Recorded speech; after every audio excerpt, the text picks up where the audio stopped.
L'événement le plus couru de la saison sera sans conteste le bal masqué de Lady Bridgerton, qui doit avoir lieu lundi prochain. Impossible de faire 3 pas sans croiser quelques mères ambitieuses en train de se livrer à des conjectures sur l'identité des invités et, tout aussi important, sur la tenue qu'ils porteront. Aucun des sujets sus mentionnés toutefois n'offre autant d'intérêt que celui des 2 frères Bridgerton, encore célibataires, Bénédicte et Colin. Avant que quelqu'un ne fasse remarquer qu'il reste un 3e frère à marier, votre dévouée chroniqueuse s'empresse de rassurer ses lecteurs. Elle est parfaitement au courant de l'existence de Gregory Bridgerton. Cependant, n'étant âgé que de 14 ans, celui-ci n'a encore rien à faire dans cette rubrique particulière, consacrée, comme la plupart de celles que nous signons, à ce sport sacré entre tous, la chasse au bon parti. Bien que messieurs Bridgerton ne soient rien de plus que cela, des messieurs sans particules, ils n'en sont pas moins regardés comme 2 des meilleures proies de la saison. Il est de notoriété publique qu'ils possèdent chacun une fortune respectable. Et il n'est nul besoin de posséder une vue particulièrement perçante pour constater qu'ils sont également dotés, à l'instar des autres rejetons Bridgerton, du charme et de la beauté qui caractérisent les membres de cette famille.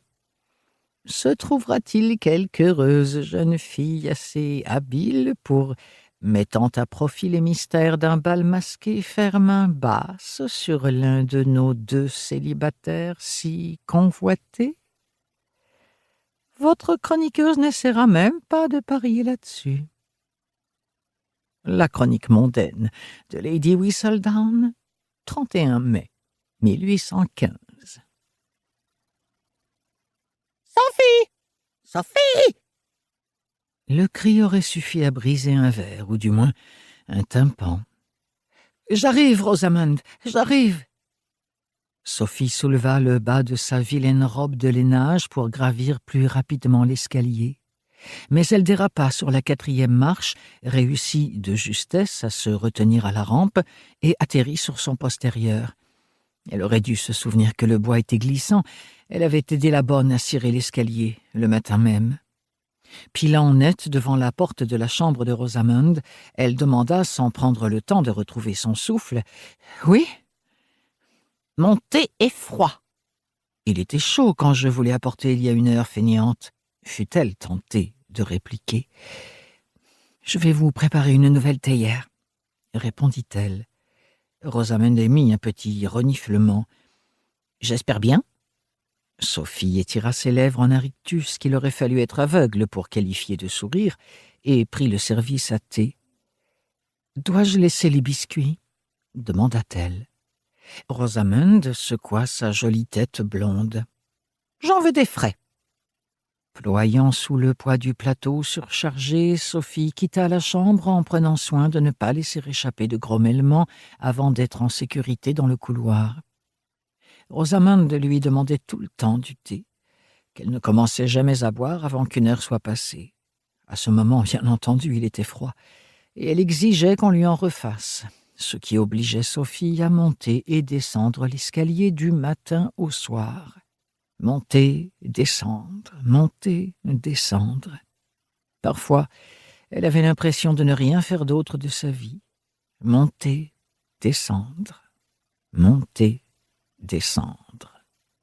Sans parler du ravaudage et du repassage, des cheveux à brosser, des chaussures à cirer, des lits à faire. « Sophie !» Elle pivota sur elle-même pour se tourner vers Posy qui se dirigeait vers elle.